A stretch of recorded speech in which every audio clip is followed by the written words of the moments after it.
o noddi koreji Sénégal fof ndenta gollida o holli weltare makko e hoolare ɓesgu Mbour faade e makko hanki e wiide makko ɗum ɓeydata hokkude mo sembe gollade ngam nawrude Sénégal yeeso. Keɗoɗen mo. Gisna ñaata distance en daw fi ngeen joge sorina. miɗo faami nokkuje towtuɗe to ummi ɗon hewtude ɗo on ummike to woɗɗi miɗo faami wakkati mawɗo mo koyuɗon tawede ɗo miɗo yiɗi wiide on Mbour ko wuro golloɓe worɓe mon e rewɓe mon wo rimɓe wo muñuɓe ɗum ne'ira ɗon ko dow ɗum ñiɓeten Sénégal enen rewɓe enen worɓe yananɓe e hoddiɓe men fuu wala mo gaɗeten sengo so en jiɗi woɗɗorade yeeso sen jaɓen tawdede e yimɓe fuu kala tawraɓe ande e daliluji hiɗen noddiɓe ɓen tawta en e golle ɗe ɗum ko golle mono emen fuu golle mawɗe e juuɗe men Sénégal ko leydi mawdi e tariki mum e tiɗnade mum ndimako mum e bawɗe mum waylude ko tiiɗi ɗum woni ko ndenteten gaɗen en gaɗanan ɗum yimɓe men e koreji men janggo defal ko suñu askan waaye defal ko tamit génération yi di ñëw. Keɗiɗen ɗo ko Bassirou Diomaye Faye ɗum woni kongiɗi o suuti faade jingganoɓe makko e pottital juɓɓinangal hanki to dingiral Caroline Faye mo Mbour. RDC laamu Amérique noddindi leydi RD Congo e murtuɓe AFC M23 joddo kalda ko famɗi fof yimɓe 90 mbarama e jofde lewru nayo ɓuuri ƴaɓɓindu ko ɓuuri hewde e ɓen waraɓe ko civil ɓe saabi ɗum noon ko joomen kaɓorɗe wondude e dadiɓe Codeco e banggue rewfundagi RDC ko ɗum humpitoji kolliri hanki aset ɓe dadiɓe feddi Codeco noon gondi ko e remoɓe leñol wiyetengol lendu lurduɓe e aynaɓe jeeyaɓe e leñol wiyetengol hema laana MV ondi yusnawanno ko yimɓe heɓɓe ñaw antivirus yettima alet hannde to kagule laaɗe Grandila to Tenerife leydi Espagne ɓiɓɓe France wonnoɓe e kan laan noon jolnama e laana weeyo faade France heeɗiɓe tedduɓe gasi kawruji ɗi on jarama.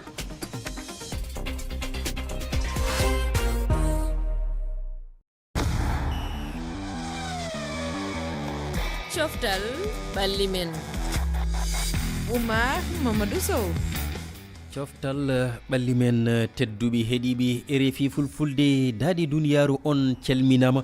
bisimilla moon e yewtere men hande ko weltare wonanimi no yontere kala e yettinande on e yewtere moon coftal ɓalli men hande tedduɓe ma en kal sikki ala e Ligue des Champions nde tawno eɗen gandi kawral timmode ngal andama ko hakkude Paris Saint-Germain e Arsenal jogori wonde men duttita e kawri demi-finale ɗe hono ɗiɗoɓal timmode jurniteɗen kawral ngal paade ngal capanɗe tati nduɗo lewru ndu gonɗen men kala e prix Marc Viviane Foé eɗen gandi ko jeenari dokkotede pijowo Afrique naji ɓurɗo heptinede to Ligue 1 ɗum noddi championnat mo français eɗen gandi ko tato goni foɗodiroɓe ɓe Lamine Camara mo Sénégal kame Moussa Niakhaté onne ko Sénégal najo e Mamadou Sangaré ɓiɗɗo leydi e Mali holi e mabɓe mbo cikkuɗen hani ƴettude ndeyɗo jeenari men garto e yuynitade diɗɗi fe kame de eɗen gandi fe en woni toon ko Brésil Maroc Écosse kame Haïti de woni toon ko dowlaji denduɗe Amérique Australie Paraguay kame Turquie on paami ko coupe du monde fijo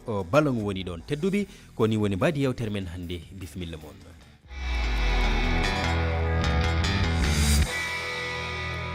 tedduɓe heeɗiɓe RFI fulfulde daadi duniyaaru on calminama to gonɗon eno gonirɗon to karallagal to ko Saran Doumbia o woɗɗodirani e Malang Sonko ono rewdiɓe min e médiaji meɗen rendo ha tengte Facebook on calminama on mbiyama noon kadi bisimilla moɗon tedduɓe no yontere kala ko weltare yadude hen ɗo banggam ñama ɗo e Dieynaba Sow mi salminima Dieynaba. mi salmitima Omar en calmini dendagal heɗotoɓe daroɓe men kala. Kelaɓe calmitima Harouna Déme ɗo banggam nana jaam ñalli ceerno Harouna. jaam ñalli ceerno Oumar eɗen calminima en calmina kala hettiɓe en ha toon to Paris la France Yero Mangara mi salminima an kam ni ko woni ɓorniɗa ko no wayni. Oumar mi salmini heɗotoɓe RFI fulfulde ɓe foof e wonɓe ɓe studio. eywa min jii an kam a holliri hoorema law. mi wonnani barsade koko futti tan kono min gonanmi ko Paris Saint-Germain. eywa an kam ko ajjude leldiɗa ɗum noon bisimilla moɗon tedduɓe yewtere meɗen Dieynaba aɗa andi en kaali joni alhaali prix Marc Viviane Foé mo ganduɗa guila hitande ujunnaje ɗiɗi e jeenayyi hitande kala ina heɓi kewno kono nde figga heddimo tato ɓe hen ɗiɗo ko Sénégal naaɓi Lamine Camara e Moussa Niakhaté. Lamine Camara mo ganduɗa ko to Monaco woni wondude ha joni e mo ganduɗa ko Moussa Niakhaté Olympique Lyonnais kame Mamadou Sangaré on ko ɓiɗɗo leydi Mali pijowo to Racing Club de Lens. eɗen gandi kamɓe ɓeɗo tato fof noon koɓe heppinaɓe e sikki ala kam ma won gulet ray o yaaha e gotire ɗeɗo leydi. Sénégal naji meeɗa ɗum ƴettu, Mali naji ko noon meeɗa ɗum ƴettude. holno jiiruɗa e ɓeɗo tato suɓaɓe hen goto kala waɗi ko weɗɗa mo cikkuɗa hoɗo ray o jogori wurdade hikka ko waɗi ko ciftinen ko janggo rokkirte janggo subaka jogori andede hoole maɓɓe polɗo ko waɗi ko fof kam tato ɓe ala guli ala jeddi ko kamɓe tato poti ardade yeeso caggal koɓe mbaɗi ko toon to leydi France woni Ligue 1 heddi ko noon ko malinaji Mamadou Sangaré darde muɗum ene fayidini kadi darde kippu makko Lens ɓe foɗidirɓe fof ko kanko kippu makko ardi ɗumen. kono min wona wondemi Sénégal naji kono hakkillam ene jaggui Lamine Camara saabu sa ƴeewi Lamine Camara kippu mum ne daari kono kanko omo jogui hen darde wande fayida omo jeeya e fettiyankoɓe ɓurɓe darade e kippu makko te kay omo jogui hen darde wande fayida omo jogui toon darde wande fayida kono ɓe jagui tan hikka Sénégal naji ene wawi ɗum ƴettude kanko Lamine Camara so woni no jeenoma taw ƴettani ngol lawol kam ɓeɗe jagui tigi Arouna anne no jiiruɗa Lamine Camara ko milieu terrain toon to AS Monaco oy ko défenseur Niakhaté so ƴetti ma won laabi ɗiɗi digguidirɗi nde tawno ciftinen hitande faltinen nde ko Achraf Hakimi mbo Paris Saint-Germain ɓiɗɗo Maroc kankone ko milieu de terrain mo ganduɗa omo yerwo toon tigui sanne. mboɗo sikki kamɓe tato fof hoɓe kolliri hikka e nder championnat France o no wawi jagge wonde kala tottaɗo hen tan no wawi wiyede lawol no handi hen mboɗo jaggi tan noon Niakhaté pour mi jaggude kañum woni seeɗa e avance saabu wona tan pettugol ngol he mbawra e terrain o min jaggumi position leader o manam kanko no darde o daari nder Lyon hande nde eyi omo woni hen vice capitaine hay nde ɓe jeehi matchuji mabɓe coupe d'Europe mo Lamine min nangumi par ce que duuɓi 16 ɗiɗo fof mbeɗe wata min nangumi hande ko kamɓe tato kala tottaɗo hen ne moƴƴi kono welimi hen tan ko noɓe cuɓirani hollirta ko hande ko kañum woni football Afrique ɓaade sa daari Lamine Camara elta ko woni toon génération foot e nder centre de formation Afrique kanko Mamadou Sangaré o elta ko toon nder centre de formation Mali o Niakhaté jibina ko France kono fette to ko Sénégal ɗum woni hande équipe aji Afrique ɗi fof sa daari ɗi ko noon ɗi bindira ɗum noon ko janggal haali o laaɓata jangga subaka ciftinen ndi jeenari ko jayndeji reefi kame France 24 cosidi guila hitande ujunnaje ɗiɗi e jeenayyi ruttude teddugal on ɗiɗi e tati wonno nogas e jeegom lewru jeegoɓuru ɗum ray ko kanko ruttata teddugal ɗum noon bandiraɓe ko ɗum mbawnoɗen haaldi hen jawten e dawal gongal.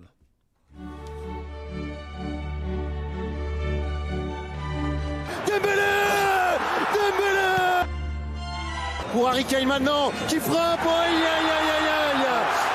c'est terrible ce but de Harry Kane à la 94e minute de jeu. Monsieur Pinero qui va siffler, c'est terminé. duuɓi nogas caggal Arsenal wari fiji kawral timmode Ligue des Champions ko ujuni ɗiɗi e jeegom nden noon wona hannde mbo duuɓi nogas ittade duuɓi mum fof famɗo ko heddi kono eɗen gandi hakkude maɓɓe Paris Saint-Germain mo ganduɗa e nder ɗi duuɓi jeegom walla jeeɗiɗi mbiyen ko final maɓɓe tataɓo woni ɗo Arouna Deme en jii kawre ɗe ne jaari jahol e gartol hakkude Paris Saint-Germain ko ɗum ɗo sabino e kawral timmode nde e te beele no jogori webde ngal kawral ñande 30 ndu lewru jogori wonde pour ruttade ca yawti ho eɗen mbawi wiide sa jaggi Atlético e Arsenal lawol tan na andano gila e tirage Atlético ma tampin Arsenal kono ɗo fiyede taw ɗum noon sa darorima nde darde aɗa yeehi leydi janani webantama saha noon ne jeehi leydi ma de an hawandu men sa jetti pare Bayern ko yimɓe jiino e welanmo dañno ñande adande ne ganduno dañta ɗumen ngol kono mboɗo sikki tan so pari nanni no heeɓi ho fof meilleur yaltini no heewi duwe tan no wana nano tati ɗum noon holliri mbawa ko pari wawi ɓe ngol ɗo lawol o tactiquement wadde ko jiiruɗa pari ko so gara en jaat joni joni to Saran Doumbia kettoɗen yogue hettiyankoɓe meɗen kamɓene koɓe miiji hen garten Assalamu alaikum coftal ɓalli men final ɗon eɗen ɗamini ko fiɗal moƴƴo o heɓa joni kam heddi tan ɗiɗo équipe aji ɗiɗi jaaɗi ɗi foof ko waɗɓe déterminé pour ɓe gaño saabu Paris gañima gotol ɓe jiiɗi ɗimitade ko équipe moƴƴo équipe o waptuɗo ko meilleur équipe de Europe et Arsenal aussi ko noon wayi kamɓene kadi ɓe meeɗa gañande depuis 2006 ɓe jano final ha joni ɓe jatani final donc kayinde ngol ɗo lawol ɓe latat balla ngo ha ɓe jiiɗa gañade so yombata kono eɗen ɗamini koni favori o ko Paris eɗen ɗamini Paris gañoto Ligue des Champions deuxième fois. tawi ko gonga tawi koye ɗiɗo ko Paris woni favori kono noon yo Paris accit hakkil e waktu omo tolniɗen par ce que Arsenal kadi ko équipe mo gandanɗa hoorema so woni mo ala sasebde coupe kono waktu o ɗo ko équipe dariɗo e kala ko Paris jogui Arsenal ne jogui hone mum ko woni ko différence hakkude mabɓe kay ko entraîneur Paris o hande Luis Enrique hono makko ala Europe walla hay mbiyen windere nde e façon football ngal fuɗɗilta kam kamɓe ɗiɗi fof ɓe mbaɗi mérite yettade final saabu ɗum parcours uji mabɓe ne moƴƴi surtout noon Arsenal matcheji jeetati gaɗanɗi Arsenal heeɓi polgu so gari sen ko Paris Saint-Germain kamɓe petti match de barrage hakkude mabɓe e Monaco ko ɗo ɓe darni koyɗe huitiéme de final ɓe pi Chelsea aller retour quart de final ɓe pi Liverpool aller retour demi final ɓe keeɓi polgue dow Bayern ɓe payi final hakkude mabɓe e Arsenal eɗen gandi kadi collective Paris Saint-Germain ne moƴƴi entraîneur Paris Saint-Germain ne moƴƴi Ballon d'Or d'Afrique Achraf Hakimi ko Paris o woni Ballon d'Or Europe Ousmane Dembélé kam woni ko Paris o woni nden noon Paris haɓe jogui sens ƴettude deux coupe degguinirde nden noon oɗo final ko final belɗo jogoro wonde kono enen noon ko Paris koko en polgu yero wadde hay an kam taw sikki ala ko Paris dokkuɗa polgu en nani battiɗi en haaldi mo ganduɗa ko Oumar Guissé waali ballon d'or uji ɗi yeɓeni toon Enrique Kayni wona ñeeha ñebbe match fo ni yeewo adda gueɗe o nattini famade no ko noon hewɓe mbiya tamba beele ne wawi ɗon tugnede beele wiyede kam sikki ala e ngal ɗo kawral kono Arsenal ni Kayni noon wona ɓuftaɗo lelna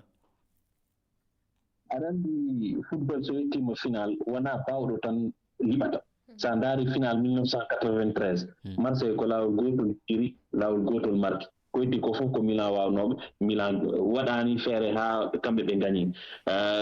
nangumi final ko goɗɗum kono Paris neɗɗo andi ko yo sahe walla yo muuɗe Paris kadi so tawi a jogrima bal comme contre Bayern ɓe ndi ƴettu minen min petira hunde wonde min gadda kono yero Paris noon défense mum ono nande cenglal ñandet hakkude mabɓe e Bayern kawral jahol ngol en jiino way yeyin ha woni 5-2 kono en jiiɗo wattindi wani hewɓe mbi so waktuji ɗi ɓeydinomo seeɗa sa renaki teldal waɗa aɗa andi sa daari patch o wonno homme du match wiya ko kañum suuɓa kanko ɓuuri wonde pettuɗo mawɗo e nder dingiral ngal ɗum hollirta ko holɗum match uji ɗi aɗi ceerta final ko final wona match demi final wona quart de final min mbeɗa nangi hay o Arsenal mo yimɓeɓe kuti ñande oɗon aɗa wawi wiide Arsenal goɗɗo mo ganduɗa nduɗo lewru jogori wonde nduɗo lewru joyi ɓuuru toon to Budapest mataw wonata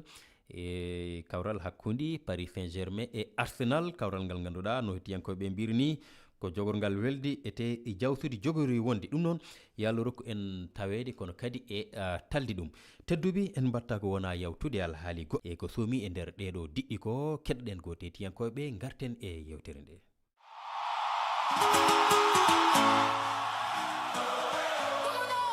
e ngal guɓal sey ko Brésil Maroc Haïti e Écosse woni ko folodiroyta e ngal guɓal ko kippu Brésil on ɓuura habbede sabu ko adi kon naɓude deese e ngal kawital deese joyi e kippu on hino mari fijoɓe lolluɓe hikkiɗo Maroc sabu o coupe du monde feƴƴuɗo o kippu fijuno ɗiɗaɓal timmode e tarika leydi Afrique ko Maroc adi fijugol ɗiɗaɓal timmode coupe du monde eɓe fijuno timmal e o kan feƴƴuɗo moɓe jaɓɓino Haïti kañum ko hikka fijata coupe du monde gila duuɓi capanɗe joyi e ɗiɗi e Écosse kañum kadi woni duuɓi nogay e jeetati fijali coupe du monde e ngal guɓal dey kippuji ɗin fof fayda hino fota ɗum ko États-Unis Paraguay Australie e Turquie ko guɓal uditaningal kippuji ɗin fof kowoni tun États-Unis hino wawi hoolorde bamboɓe ɗuuɗuɓe sabu tawede maɓɓe e jaɓɓagol ngal kawital wono kippu Paraguay on heeɓi duuɓi 15 gila ɓe wayri fijugol coupe du monde e Turquie kañum arti caggal duuɓi nogay e nayyi sabu ko hitande ujune ɗiɗi e ɗiɗi ɓe wayri e on tuma ko kamɓe naɓuno desewal bronze Australie kañum yewno Qatar e ngal kawital feƴƴugal e ko Argentine yaltinnoɓe jeertaɓal timmode anditina wondema ngal kawital coupe du monde ko hakkude 11 lewru jeegaɓuru e 19 lewru jeɗɗaɓuru waɗata komodiri e kañum e lato ballon addunayankojo maɗum no wiye coupe du monde on e ɗe diɗɗe ɗo kañum ɗiɗi e C e D haray ko tamawan ɓuuri e sembude hakkude kañum e diɗɗal kañum ka tawata ko kañum e Brésil won ɗon wona poule C on e haray min tamawan ko ɓuuri e sembude ko kamɓe Maroc woni ko yultoyta ɗon e haray kañum D on haray tamawan ko ɓuuri e sembude kadi ko kañum États-Unis e Turquie woni ko yultoyta ɗon kadi.